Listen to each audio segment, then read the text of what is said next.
Hello there, welcome along to the Huddle Breakdown. Enda call here with you alongside Alan Morrison and Joko James. How are you getting on, lads? All right, thank you. Doing well, thanks. So I am not doing so well. I was all excited to get over to see Glasgow Celtic last week and picked up more than I bargained for in Glasgow. So I am currently on day one of my isolation from catching COVID over in Glasgow. So the match was great. The crack was brilliant. The aftermath I am suffering for. So if I cough or if I sound a bit muffled during this podcast, that is why. Well, I will share an optimistic view, counter narrative to what I usually do. Is it could have been worse. It could have been a venereal disease, which would have been much worse. Considering you were there with your girlfriend, that could have been a big problem. Yeah, things you can catch in Glasgow is quite a long list, I'd have thought. Listen, it happened to you as well, Alan. So I don't know whether it's something to do with something going around in the pubs in Glasgow, but same pubs, I think. Yeah. No, it was great to get over. In fairness, I went over on Thursday morning. I did the tour of Celtic Park, something I hadn't done in a couple of years. It's a lot shorter than I expected. You know, you see the boardroom, you see some of the trophies, and you see the dressing room, and then they take you out to the stadium. The trophy room, I thought, would be considerably bigger. I don't know if they have another trophy room in the stadium, but they kind of have them laid out historically so that they can guide you through the tour. And then went to Edinburgh on Friday, and then the match on Saturday. And I missed Giacomakis' first goal. I was walking up the steps to my seat. I visited a few too many pubs on the way to Parkhead. I was getting my can of dragon soup and making sure I got into the stadium with it. And Giacomakis put the ball in the back of net as I was sitting down on my seat. So yes, I'll have to describe that one to me. That's pretty late because, I mean, it was like the 11th minute. I mean, you weren't really making much effort to get to the game, were you? You stopped to pee on the way in, didn't you? You had already cracked the seal, so you had to stop to pee before you came in to sit. Yeah. Well, listen. So it was a good win. It was a good performance. The red card probably killed off the game. I would say we would do an analysis of this game, but it was 4-0 against Ross County, and Celtic pretty much dominated from that 11th minute goal onwards until the end of the. So I'm not sure what Celtic could have learned from that, really, or what anybody could learn from that. There's always learnings to be had. It generated as much data as every other game. But yeah, no, I know what you're saying. It's difficult. I mean, it almost after 30 minutes when it's 3-0 and they're down to 10, then the game's it's academic. And then certainly when the fourth goal went in, they were pretty much defending narrow with 9 players and just not looking to get absolutely hammered. And Celtic were just content to kind of pass it around.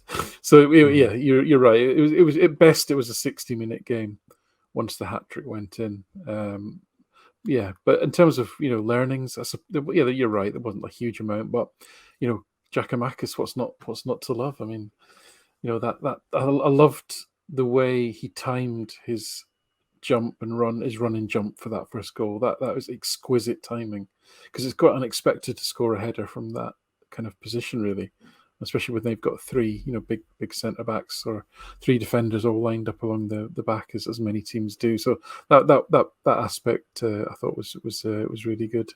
I thought it was interesting to see a forward line of Maeda, Giacomakis and Jota on the right. I thought that's food for thought. And looking at availability and state of fitness, you've got to think that's, at the moment, all things being equal, the candidate for starting the next game. So I think that aspect was interesting, because all 3 of them actually contributed a lot to the game in an attacking sense. Now you might think, well, of course they did, because they were playing against 10 players, but there was a couple of pieces around just their expected scoring contributions and their overall attacking threat score that I calculate, where all of them were well into double figures, which has only happened about 3 times this season. So that it seemed that front 3 was quite a coherent front 3. So I thought that bit was interesting.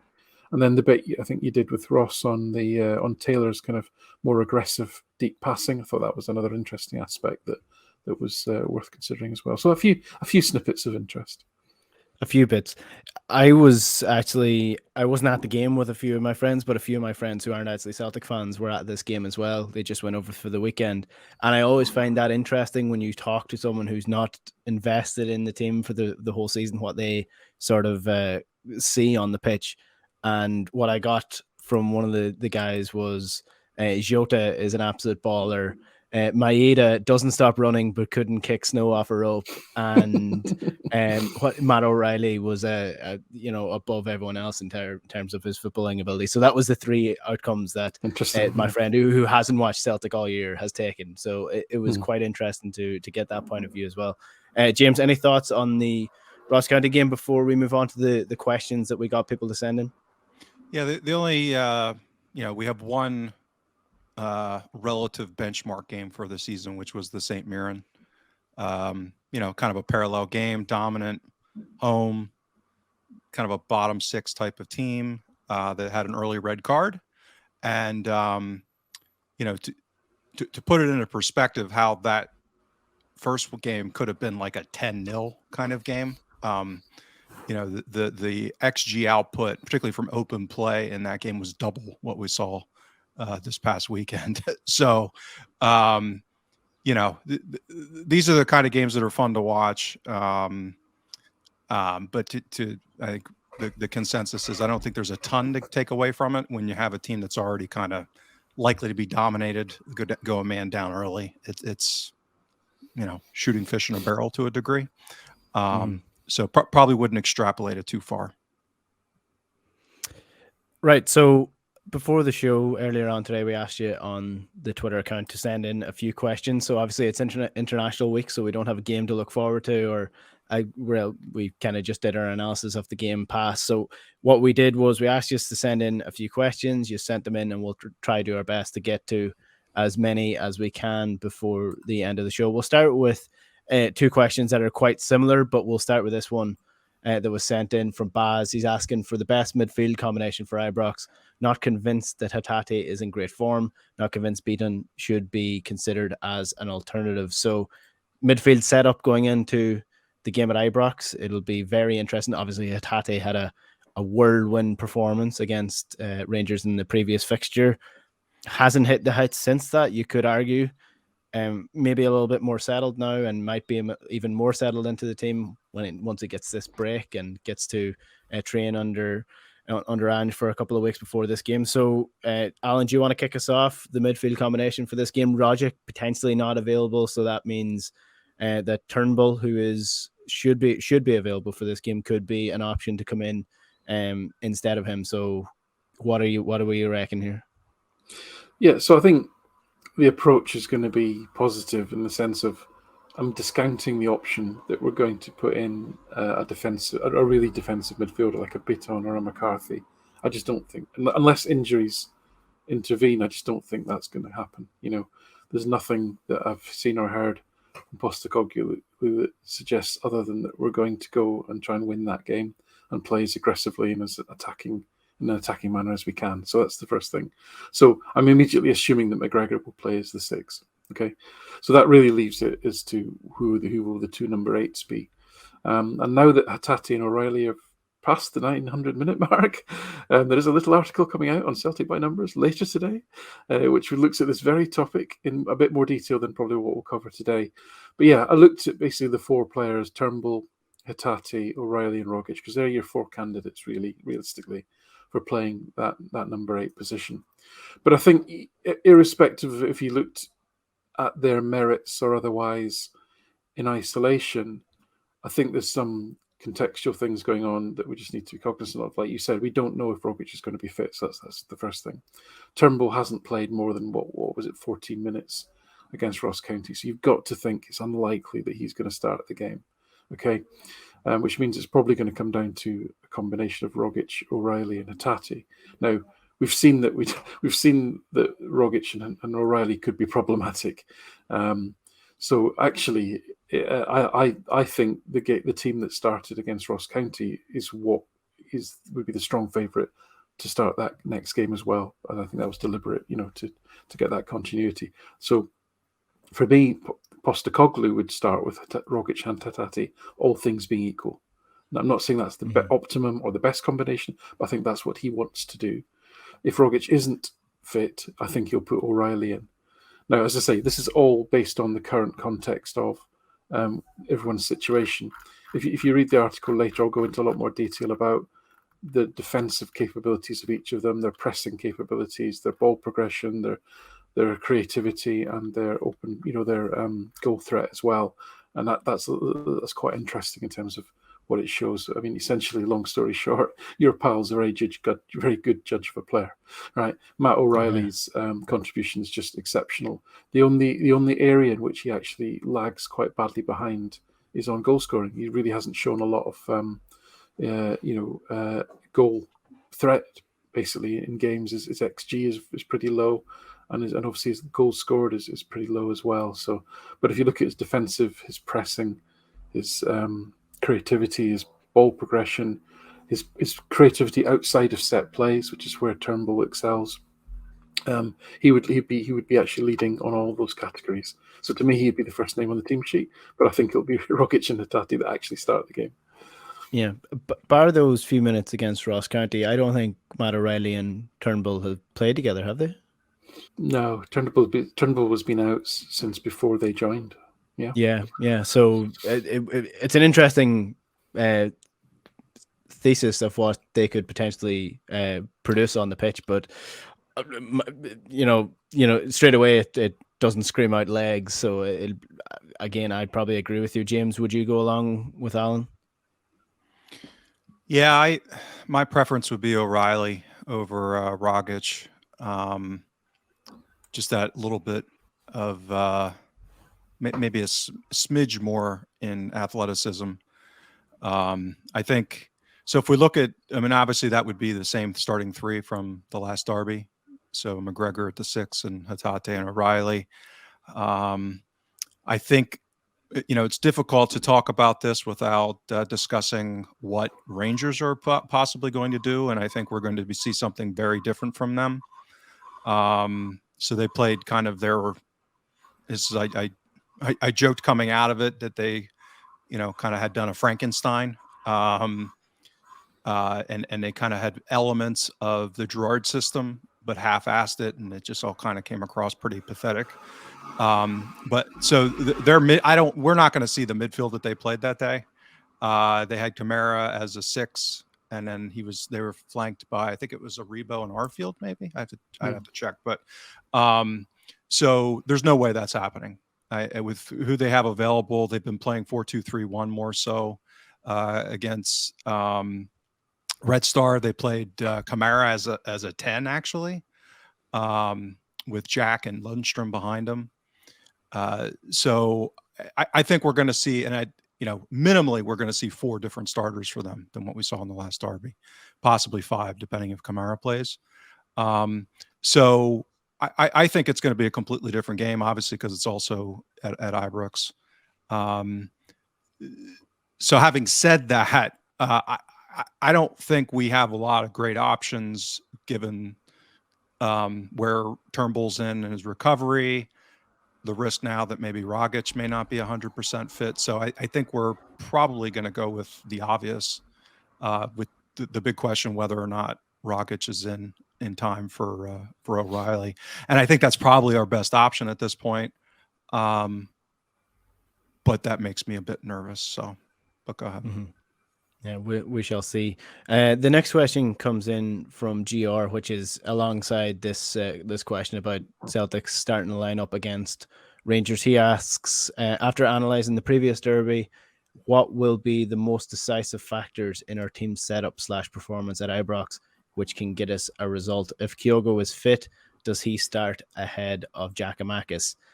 I personally don't see Kyogo coming into the starting lineup ahead of Giakoumakis on form and on fitness. I know we all got very excited when we saw pictures of Kyogo on the training ground, but if you notice where he is, he's very much in the background of the training ground. He's not with the first team. He's doing his own run, so God knows where his fitness is actually at.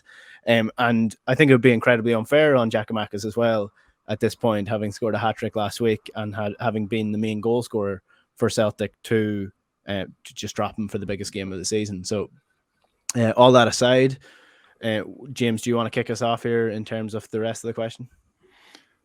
Yeah, well, I'll just touch on. I mean, the likelihood that Kyogo is going to be at a position where he could play, let's say, 60 minutes, I think, is probably very low probability.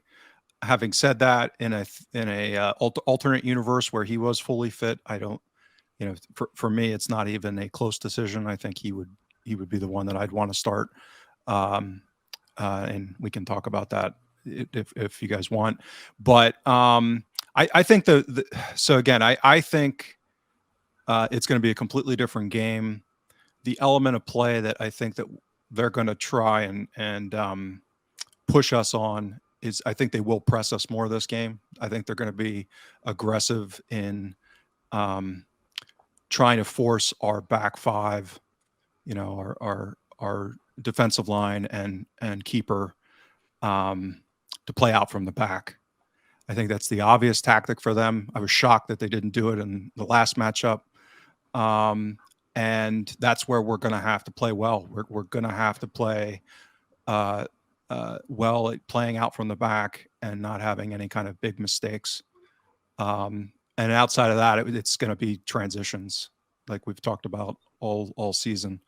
At this level, when teams that have the combination of skill and athleticism, there's going to be space that they're going to be able to potentially capitalize on, and we need to do a good job in that transition. The last thing I'll say, which to me might be the most important matchup in the whole game, is Hart versus McGregor. I've become fascinated with analyzing McGregor because it's just a really interesting analytical situation, because even at his age, he's still been a very good shot stopper. But he is one of the worst positional keepers in any league that he's competed in this season, whether that's Champions League, Europa League, or at SPFL level. So, he can make these great saves, but then he can also be way out of position, like we saw with Hatate's goal in the last derby, where he was off center, and so he covers up from that, or he has in past years, because of his athleticism, being able to stop some shots, even though he's in really bad positioning. Hart's very reliable from a positioning perspective, and he hasn't been as good of a shot stopper. So it's that I would say, we've got the steady Eddie on our side, and we've got a huge wild card on their side. And, that to me makes me nervous, because if he has a big game and just lucky, I mean, again, if you think about this, even if it's 10 shots in the game, if, you have to have the attacking player capitalize on the positional mistake of the keeper, right? And some of that, is just complete randomness. Do you happen to shoot the ball in a position where he's off center directionally? And in a game that probably is only going to have, I don't know, 8 to 12 shots maybe. If he has a hot day shot stopping and that variance kind of works against us, that makes me nervous. So those are kind of the three areas that I think will be, huge determinants as far as the outcome of the game. Mm-hmm. Alan, there are a couple of positions here that probably are up in the air in terms of playing against Rangers. If you think about the right back position, I mean, we did a comparison of Juranovic against Ralston. Sorry, Juranovic against Ralston. Playing right back, Ralston is more creative, but Juranovic is overall probably, we've agreed that he's probably a better player than Ralston. A left back, Greg Taylor's very much cemented him there, but also you've seen Ange play Juranovic at left back for some of the bigger games, especially the European ones. Then up front, do you play Jota at the right with Maida on the left, or where do we go with that? So where do you think Ange is going to make some changes, if he does make any changes, or do you see it very much being similar to Ross County? Yeah, no, I'm trying to be an Ange reader. So my Ange reading skills are developing all the time. I'm convinced that the lineup against Ross County is his intended lineup. Now, as I say, the unknown will be injuries picked up or whatever, COVID or what have you, in the meantime. But all being said, I think it will be that lineup. Okay, and the Kyogo, we're not going to take risks with keep shoving Kyogo, and actually we don't need to, because Giakoumakis Maida's form at the moment is so good, and they're really starting to show the skills that they were bought for, and they're fit into the team, that it would actually be hugely demoralising for them to not play in that game. So I've got no worries about them playing, and Kyogo being on the bench would be a fantastic bonus as far as I'm concerned. So I don't think that's much of a debate. I'm more with James. I think the conversation or the debate and the doubt and the uncertainty in this game isn't on our side. I think we'll line up pretty predictably and we'll play pretty predictably. I think it's all, we don't know what they're going to do. Van Bronckhorst is much more of a tinkerer. He's tried many different formations and different approaches to the game, and then he's been largely successful. I mean, they've only lost that one game. I know they lost the Red Star one. They've had some incredible fortune in some of the, especially some of the European games, but they've generally got good results. Where they struggle, as we've said many times, is the difference between counter-attacking in a European game and being able to play solid midfielders that are defensively strong, like Jack and Lundstrom and Aribo, because Aribo's strengths are really physical and running with the ball as opposed to creative and scoring goals. Arfield's similar. The difference between that and being able to break down SPFL defenses is where they've struggled. Now the really fascinating thing about this game is that Celtic don't need to win it. Now, if you take that truth and apply it to the paradigm of professional football, 99% of professional football teams would go to Ibrox and be pretty stodgy and pretty difficult to break down. But we know that Ange won't do that. We know that Postecoglou will think that the best way to get ahead in the title race and to be successful is going to be to attack and try and win the game. Okay. Now, my slight concern, is that actually plays into their strengths, because they're actually they're better with teams coming onto them like that than if they were forced to kind of try and break us down. So I'm kind of caught here in my head of Postecoglou being true to his principles, and rightly so, and going there, and actually what a statement it would be to go there to attack them, to beat them at Ibrox, and really bring home the league in style, versus actually that's probably tactically the wrong thing to do against this particular team, because it's that their strength is going to be sitting in and then breaking. So that I think is going to be the fascinating thing, and what configuration they put together in midfield will be fascinating as well. But ultimately, they have to win the game. But even if they do, it doesn't change too much. The position will still be ahead, pretty much one goal difference at least. So that's an advantage given the fixtures that have to come. Yeah, I said this as well. And I agree with you. Celtic don't need to win this game. They just need to not lose it, essentially, because they're in the position of power in the title race. And I do agree with you in the sense that Ange will go out to try and win this game. But I think behind it all, he'll say, we'll get a point. You might not see the fullbacks right up the pitch all the time, right? You might see a little bit of conservatism there in that regard. You might see a lot more direct passing as well. Yeah, it'll be go for the win, but if we get a draw, I mean, it's not the end of the world. Next question, and this is one that we sort of touched on months ago, and it was very early days for the man in the question. So Return of the Mac asks, any updates / change to the analysis on whether to pay the 6 million for Jota now that we have almost a full season of data on him in terms of system fit mainly. So Return of the Mac with that question. I can't remember when we actually fielded this question, but it was very early on into Jota's career at Celtic. And James, I remember you had some slight reservations about him at the time, just because of the price tag and the type of player he was, and because it was, again, very early on. I'm not even sure if we had the 900 minutes of data on him at the time. And I put the title of the YouTube with something along the lines of, is Jota worth the risk? And there must have been at least 20 comments underneath the video saying, what risk? So is there a risk of signing Jota for 6 million?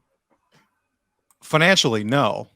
I would think that risk is extremely low. I mean, and that I think I think we even talked about it at the time. I think the worst case financially would be that you flip him like, a la Jack Hendry, what Usten did to us with Jack Henry. I mean, and that I think there's a pretty high confidence level that his market value is worth more than whatever option that we have, assuming that that's $6 million. My view hasn't really changed analytically relative to, because I think about this from the sense of how do we optimize relative to the manager's style of play to compete in a group stage in the Champions League, right? And that's where I continue to have concerns about Jota relative to what he offers from a pressing and a defensive perspective. I mean, ideally, in an ideal world, you'd have his attacking and ball carrying skills and his creative skills along with that. So basically, like a hybrid between him and, let's call it Kyogo, because again, Maeda is such a freak in a good way relative to those attributes that it's unrealistic to think there's going to be too many guys that are like him. But I more so a high functioning pressing and defensive player in that role that also has that kind of creative and ball progression opportunity. How much is that going to cost? Well, right. So this is the bigger question and the bigger issue. I think that there is a huge reorientation that has to take place at Celtic as to what is defined as quote unquote young. And I've talked about this at the past. If you look at the demographics of the players starting at Ajax, at Salzburg, teams that are, our benchmark, our bogeys, what are we trying to get to aspirationally, where we can compete deep into the Europa League and or at the Champions League group stage level, is you need to be finding those players when they're 17, 18 and play them at that level when they're 19, 20, 21. And then you sell them on at the age that we're going to be buying Jota, theoretically, right? So that the whole curve has to be adjusted down in the business model if we're going to pipe ourselves in to compete at that level. And this is one of the concerns I have. And really, there's only one player that fits that hypothetically that we've acquired in the last two windows, and that's Abada. So, I'd rather, theoretically, and I doubt this is going to happen. I think the big variable is whether he wants to come.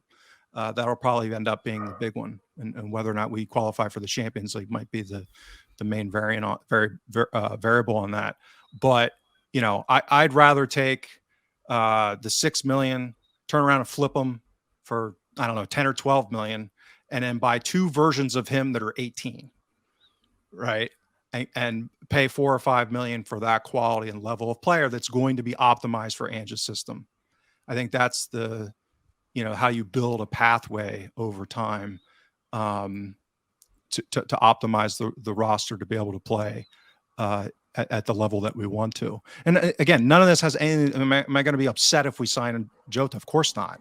It's a question of optimization.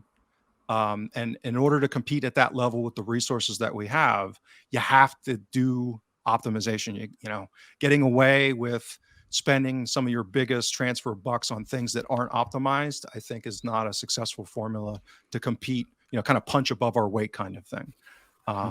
So. Well, here's a question that is coming from me rather than Twitter, and that is, does Ben Doak not suit what you're sort of aiming at there? We have a player in our academy that clearly, Liverpool do not go out and buy teenagers for no reason. So they haven't bought him yet. They haven't bought him yet, but if they're going to buy, if somebody's going to buy him, it looks like it's going to be Liverpool.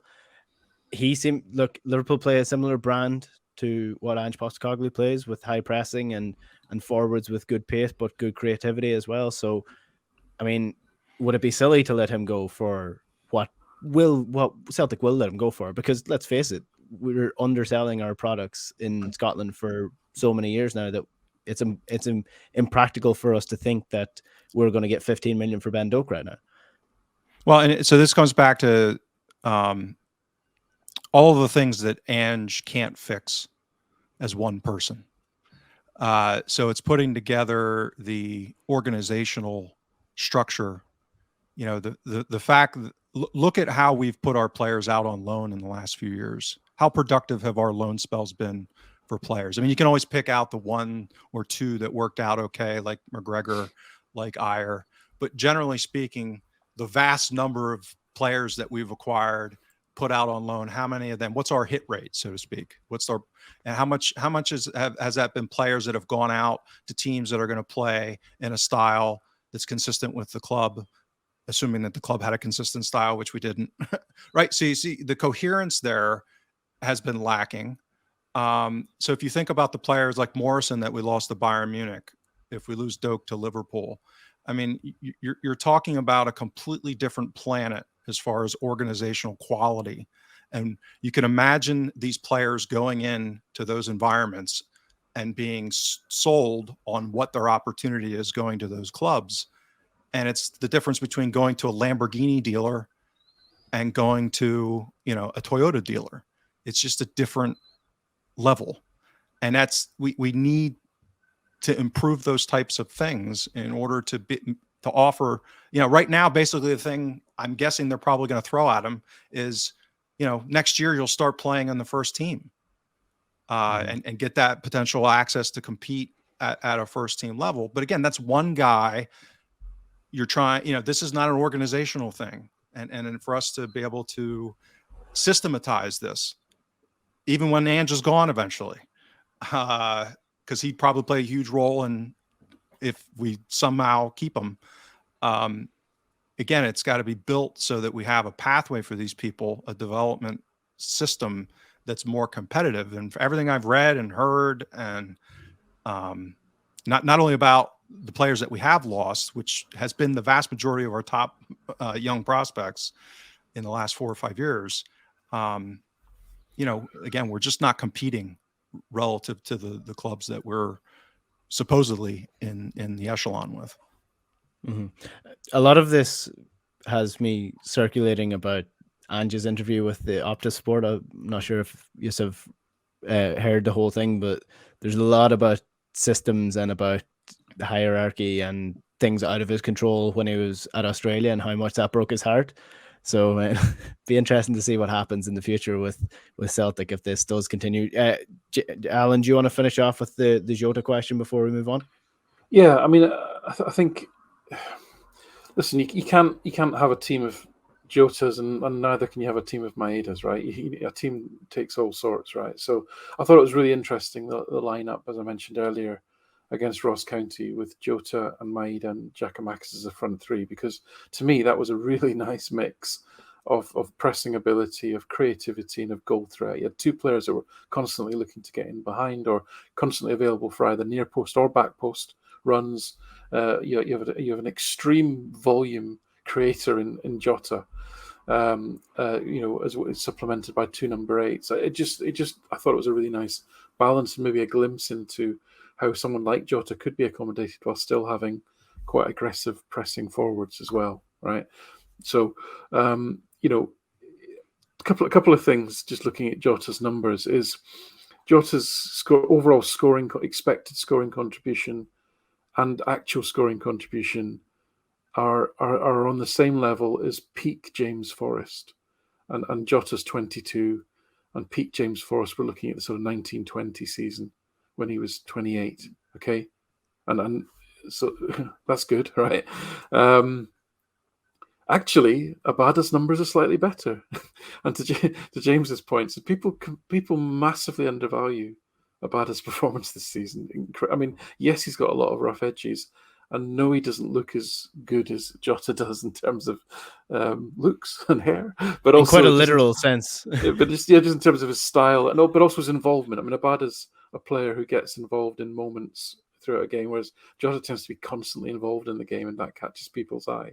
But actually, Abada's scoring contribution and expected scoring contribution are just a fraction above Jota's. So that's fascinating as well. But also, what great recruitment to get both of them in the same season. So, what does that all mean?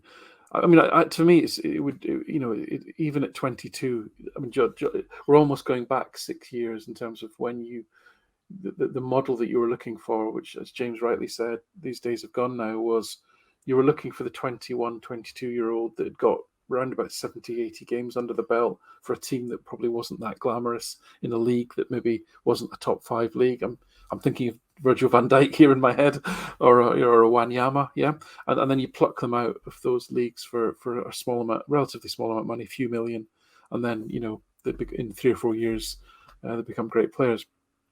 I still think for a club like Celtic there is a market for that, although it's diminishing. And the reason I say that is that even Jota, as good as he is today, isn't going to go for 30 million and play for Chelsea's first team. They're just not going to. They're just not going to pay. They're not going to play him. He's still too young. Still got development to do. They'll still pay that for a 27-year-old.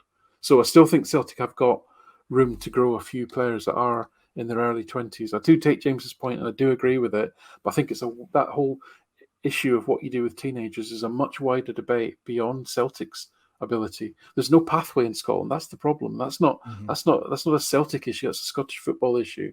It's not a culture of Celtic issue. It's a whole culture of Scottish football issue, and the structure of it's a much bigger conversation. So you're always going to have this issue with teenagers, because Ben Doak's not going to go to Liverpool and get anywhere near the first team. He's going to be in development squads at best for years, potentially. He may never get into the first team. So, but Liverpool still might be more attractive, mainly because of the money, I suspect. So that's just the sad reality of it. But I won't blame Celtic for that. It's either Lowland League or you go out on loan to Airdrie or Ayr United or something. That's literally the choice, right? That's not much of a development pathway, and that's the big issue. So Jota is a yes from me, and Ben Doak is part of a much wider structural issue with Scottish football. Mm-hmm. And on that point of the structure of even just worldwide football in general, the ownership models are getting so difficult to compete against that, Man City own, the same owners own 6 clubs around the world. I mean, not only does that give them, fields of just taking players wherever they want, they also have pathways for players who, if you're not making it in Man City, you might make it in, New York City, or you might make it in, I can't remember where in Spain they have the team, but they have a team in Spain, they've got a team in Melbourne, they've got teams in Asia. They can send players to these teams to develop in the same brand and the same model that James, you're sort of alluding to there. It's like they control everything, but, Celtic owners aren't going to go out and buy a club somewhere in Spain. They just can't. So, it's a wider discussion. True, but aren't we lucky that Ange is quite well connected with that organisation? Yeah.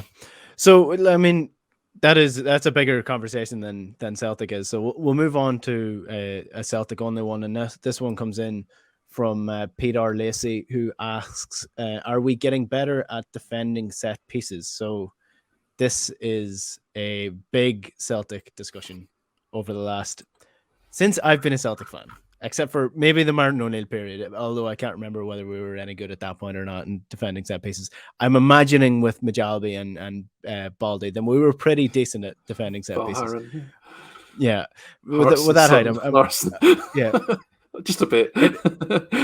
with just putting common sense together, I'm imagining they were pretty good at set pieces. But since I've been supporting Celtic, the years that I remember, Celtic have always been the better side on the pitch, but absolutely terrible and extremely vulnerable from set pieces, and especially last year. So have Celtic improved on defending set pieces over the last number of months? It depends on the definition of is, to quote former President Bill Clinton. So I'll read off the number of set piece goals that we've conceded since 18-19. So in 18-19, we only conceded 4. Okay, so obviously that's a very low number. In the league, though, right? Yes, just league. Yep. Yeah. 19-20, obviously in just 30 games, we conceded 8, and that was with Ayer and Julian as the primary center backs, obviously not lacking in size in that regard. In the debacle of last season, we conceded 12.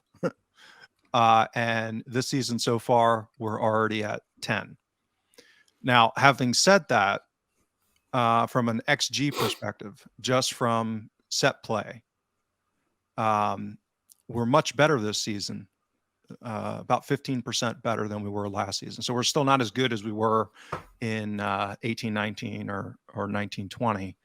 And I keep coming back to, I think this is an area where keeper play that isn't shot stopping is a big variable. And that's, if you know, again, that 19-20 team, we conceded twice as much goals relative to XG on set plays. And Fraser Forster was not known for coming off his line, right? And as great as a shot stopper as he has been and is, you know, his mobility in coming out was not great. And, you know, we're kind of seeing that again this season where Hart, that's an aspect of Hart's game that's not his strength. So I think organizationally, we are far better. Meaning that I think we're optimizing with the personnel that we have to a very high degree. I mean, that's about as much as our coaching staff can control. And I think that's a disparity from last season where we were not optimizing anything. Everything was a mess last season. So I think that's positive. But as we've talked about pretty regularly on the show this season, is there's some aspects that are just kind of inherent. Part of that's Hart, part of it's our kind of roster profile with not a whole lot of height across the board, not just at center back. And so, you know, I think we're doing a better job with what we have. And the other thing to think about is, you know, we don't concede a lot of goals generally. So by definition, set plays are always going to be the area domestically that a lot of teams are going to hurt us. So, you know, that sets up a cognitive bias thing. You know, you know, we're almost always going to have that as the issue, so to speak, domestically. It's somewhere that the opposition are going to be, you know, working on as well. Coming up to the game, that's the position that they could hurt us. So naturally, they're improving on that. I hate comparing us to Premier League clubs and what they're capable of doing and the people they're capable of recruiting. But if you take Arsenal, for example, this season, they recruited Nicholas Jover from Manchester City. He came over with Mikel Arteta. And Arsenal have conceded the least amount of goals from set pieces since bringing this guy over. He's a set piece coach for them. If you look at their set pieces conceded this year, they've conceded 2, and that only accounts for 15% of their goals scored. They've scored 6, and that's 46% of their total goals this season. So that's a little bit out of date. I think that's a few weeks old, but that's the difference that a specialized coach in this position can make here on. Is that somewhere where you can see Celtic potentially improving on in the next couple of years under Ange, bringing in more specialized coaches to, you know, improve Celtic where they do need to improve? Because it is these sort of small percentages where if you improve this, it might have a big impact on like European games, for example. Yeah, I think that's right. I think there's a lot going on here that isn't to do with actual defending set pieces. I'll try and explain that. For a start, as James said, it's actually quite low volume because Celtic don't concede a lot of goals and don't concede that many set plays. What is also true, to your point, Enda, is that I would agree that organisation is more important than having, let's say, 3 players that are 6'6". So even O'Neill's team wouldn't necessarily have had a low level of goal concession to set plays if they hadn't been well organised. And it's that organisation that is key. And we only had to see that last season where we had the likes of Duffy and Julian in the team and conceded over all competitions, conceded 19 goals from set plays. Now we're already up to 16 this season. But the second point I want to make is again, I come back to, and this is part of the reason why I do Celtic by numbers, is this difference between perception and reality. Okay, and this is where expected goals is so important as a concept to get your head around. Because if I've got 5 years worth of data on set piece chance creation for Celtic covering all competitions. Okay, so it's not just league games. Now, so if you go back to 17-18 and 18-19 under Rodgers, in both those seasons, our expected goals against from set plays was just a tad under 11. It was consistent in both seasons. and actual goals conceded was 8 in one season and 6 in the other. So what's the reason for that difference? Luck, maybe a great save from the goalkeeper here and there, a bad miss from the other, an opposition player. These are low volume, right, relatively speaking. But there would have been a perception that, we were better at set piece, defense under Rodgers because blah blah blah. Look at those numbers, especially when they jump up to 11 conceded in 1920, 19 in 2021, and already 16 this season. But if you look at expected goals against, it actually went down in 1920 from 11 down to 9. But we conceded more than we expected. So what was that down to? Bad luck. Great, maybe the keeper screwed one or two up. Maybe some great headers in there that, we couldn't save. Or maybe somebody smacked in some direct free kicks, that kind of thing. And this season, there's a discrepancy of 6 actually, between expected goals against, which is about 10, and actual goals conceded, which is 16. So people's perception is, we're really bad at it because we're conceding goals. But our expected goals is broadly in line with what it has been over the last 5 seasons. So, what I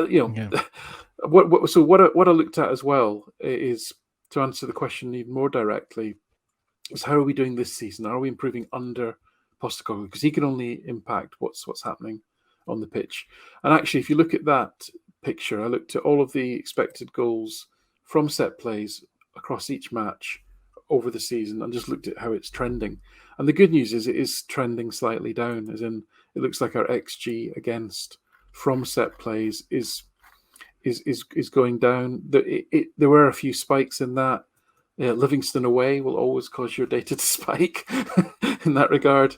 But generally, I think I would say, not surprisingly, in line with the overall improvement in Celtic's cohesion, structure, shape, defensive alignment, and people knowing their jobs and doing their jobs, we can see that the team's improving.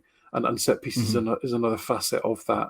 But I think the narrative around the general number of goals conceded gets skewed quite a lot based on the disparity between expected and actual goals. But last season was an outlier because of not only the fact did we concede more than we should have done, we were clearly poorly organised, and that probably contributed to that. Mm-hmm. So it's 16 goals in total from set pieces in all competitions this season, yeah. And do you know the percentage of what that is for our total goals conceded? It's 16 out of how many goals we conceded? It's about 45, I think. Something like that. So it's probably about a third. Yeah, probably about a third. Yeah, roughly. Well, so I just looked up while you were speaking, Alan. So John Harrison, who's probably the keeper guru out there, at least in the public sphere. He's JHD Harrison 1 is his Twitter handle. So he's a veritable treasure trove of information if you have any interest in keeper analysis. So you mentioned Ramsdale. We didn't mention Ramsdale, but you mentioned Arsenal. So so I looked him up real quick, and according to John's kind of proprietary data collection model, which I think he does it all for the Premier League, just from cross-claiming, Ramsdale has prevented 0.31 expected goals per game. Oh, that's a lot. Exactly. He's a 23-year-old keeper who is coming twice out relegated, by the way. Don't get me started on that. I knew. What I'm saying is, like, he's someone who was widely criticized as a bizarre signing for Arsenal at the time. But like you're saying, he made an incredible impact for them. So this goes back to the totality of keeper play, where you could have someone who's an average shot stopper, which it looks like. Now, again, that was as of around Christmas time. So that's the most recent I found, and that's for this season. Mm-hmm. But it gives you an idea of the proportionality of someone who has let's call it a really good skill set in a phase of play that hasn't traditionally captured through data. That is obviously a huge component in defending set pieces. Right. And how, why did Celtic, with a really good traditional keeper in Fraser Forster and a traditional keeper in Joe Hart, why has crosses, aerial balls, set pieces, corners been where we are conceding a fairly higher degree of goals relative to XG I would argue that's probably part of it. Part of the calculation here is, keepers that don't kind of patrol that area. I'll use my American football analogy, like a free safety, right? Someone a ball hawk, anything that comes within, let's call it 10, 15 yards of your semicircle, to get it claimed. And so that I assume that was probably the case when you said that what was going on with Arsenal. My guess is that they have a keeper that's, patrolling that area like a free safety. And, we do not have that. I think it comes down to a larger conversation. We sort of had this conversation a couple of weeks ago about positionings and what they actually mean, and how, positions don't really mean anything. If you're a center midfield, that doesn't really hold water anymore because of the way the systems work. And the way that goalkeepers are developing is probably the biggest thing that's going to impact football in the next couple of years. We already saw the first wave of that with Ederson and these ball playing goalkeepers. What is a goalkeeper? He's a defender first and foremost. He is a defender. Everyone looks at it as a separate position to everything else, but he is a defender because he's trying to stop the ball going into the net. In Gaelic football in Ireland now, this is completely off topic, but we're seeing development in what the goalkeeper is doing. So traditionally in Gaelic football, the goalkeeper would be a goalkeeper. He stays in his own net. He receives the ball every couple of minutes, and he kicks the ball out for goal kicks. But what we're seeing now is the goalkeeper has become a completely free roaming player. Now it's obviously different in Gaelic football because anybody can catch the ball. So the defenders can go into the net and catch the ball if they want to. But suddenly people are realizing we have this 15th man that has not been utilized whatsoever. And if we stick him into the midfield for, while we have possession, there's an extra person to pass the ball to. So we have an overlap. So I just think there's going to be some changes within the goalkeeping ethos and what happens in the next couple of years, which will be hugely interesting to keep an eye on. No, I think you're right. And, just to back up what James said earlier, was that you need to get on to John Harrison. One of the things that he studies and actually documents brilliantly on his Twitter feed is a goalkeeper's ability in one-on-one situations is a bit like XG for a striker. It's an art that's never been captured before, but actually could be the most important. Because if you look at any football coverage in this country, as you know, and with your love of the English Premier League, the Sky Sports is still all they can think to do is save percentage, which is just literally the most useless. No, it's not useless, but it's completely inaccurate in terms of judging a goalkeeper's ability. It tells you nothing about the ability of the goalkeeper. So almost capturing a metric that says to what extent you adopted the right strategy in dealing with a one-to-one, and actually that might not even result in a save. It might result in a shot being blasted wide. So how do you capture that? Right? So you've prevented something. It's a bit like at the art of good defending. So there's a huge gap in the market for good quality goalkeeper metrics to be derived, and I'll be thinking about that when I start thinking about next season. Yeah, don't get me started on the punditry in English football. I mean, we're still at the point now where we have Rio Ferdinand and Owen Hargreaves arguing that United need more quote unquote football men at the club to improve it. I mean, Paul Scholes, bless him. Numpty. Let's get Roy Keane in there, see if he can fix things. No, right. We have spent a lot of time on that. Let's move on to the last couple of questions because the clock's kind of coming against us here. Question in from Ross from Boys Analytics: 3 most important positions that require an update. I think that sort of comes into the goalkeeping conversation. I think goalkeeper, as good as Joe Hart has been, we do need to, he's not getting any younger. We do need to improve the goalkeeping situation, maybe a more progressive one in terms of, like we're saying, claiming the ball, playing out from the back, these things that we highlighted when Joe Hart was signed. But Joe Hart has been a brilliant signing, don't get me wrong. I'm going to go left back as well, needs to be improved, and probably another midfielder. So that's the 3 that I'm going to go for. I'll go keeper, ball playing, center back, and a stud box midfielder. When you say stud, do you mean stud in the sense of Matt O'Reilly is stud to look at, or do you mean no?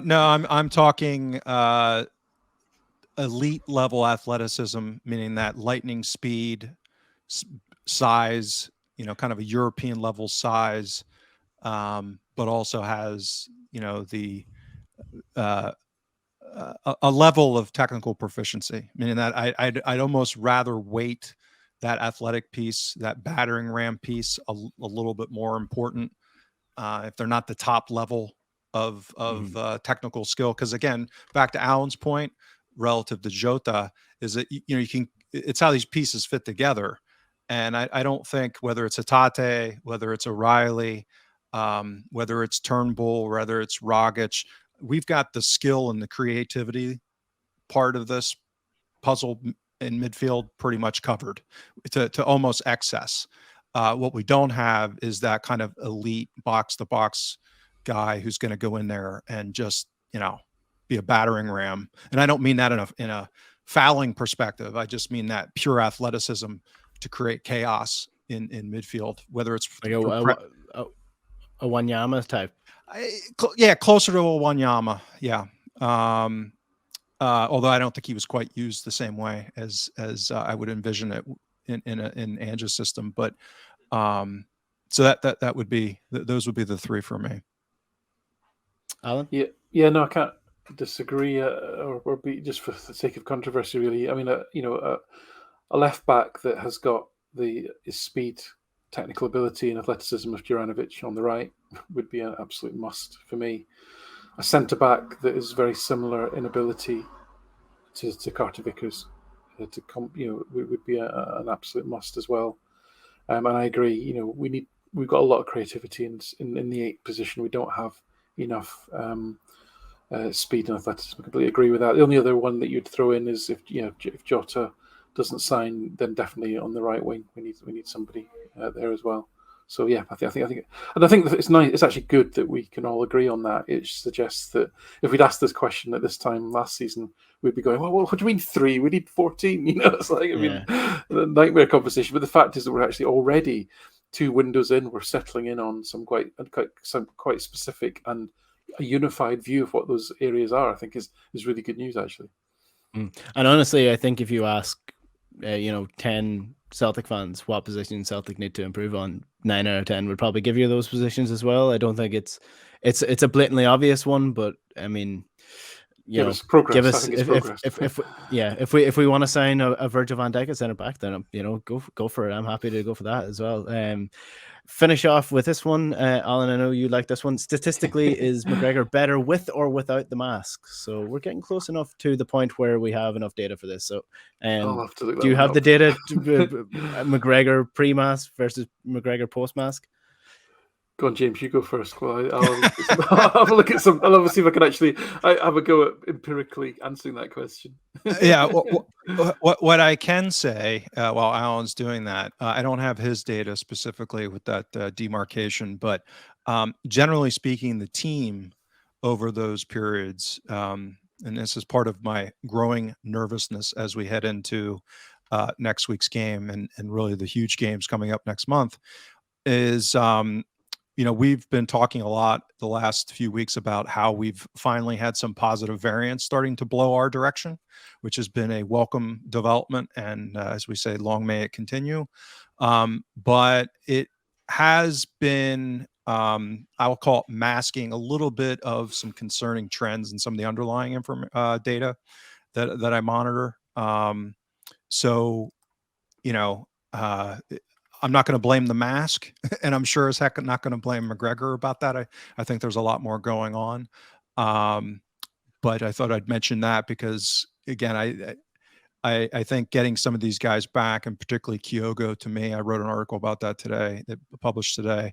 I think he may end up being, one of the things that could swing the title race in our direction, hopefully. And I think we might need him to. That's my concern. But go ahead. Yeah, I think that's a good point.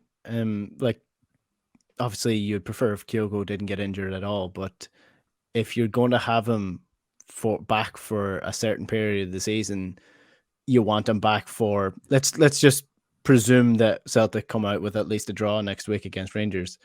You want Kyogo for this post split. That's where you want him being back to fitness. If he was out for the final 6 games, you'd be worried enough, but I mean, that's got to be some boost, doesn't it, for the dressing room as well, to have the best player, let's face it, the best player in the team coming back for those final 6 games. Yeah, and that's, if he's not ready to go for next week, then we've got St. Johnston at home, I think, after that, which should not be a game where his inclusion would be make or break, hopefully anyway. So that means we're out another 3 weeks really to get him up so that he's ready and fully firing for the post split. And hopefully, the cup tie game, the semifinal that's coming up. So yeah, I think that's going to be really important. I'm sorry, Alan. Did you find any data on McGregor mask versus unmasked, Alan? So actually quite fascinating. So Martin's asked a great question here. I know it was tongue in cheek, but so this is really rough and ready, and there's some flaws in the data in the sense that I've not taken into account minutes played, but really it's for a bit of fun, right? So defensive action success rate, right? So pre cheekbone smash, he was averaging 54% defensive action success rate. Now the man in the mask is averaging 64% defensive action success rate. He should be wearing a black mask. He is the Dark Knight with that mask on, right?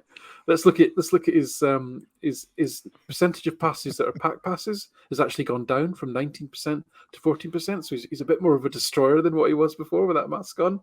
And then we'll finally let's look at expected goals and expected assists, our old favourite. Let's see what's happened to them since he's had the mask on. Just very quickly find the right place. So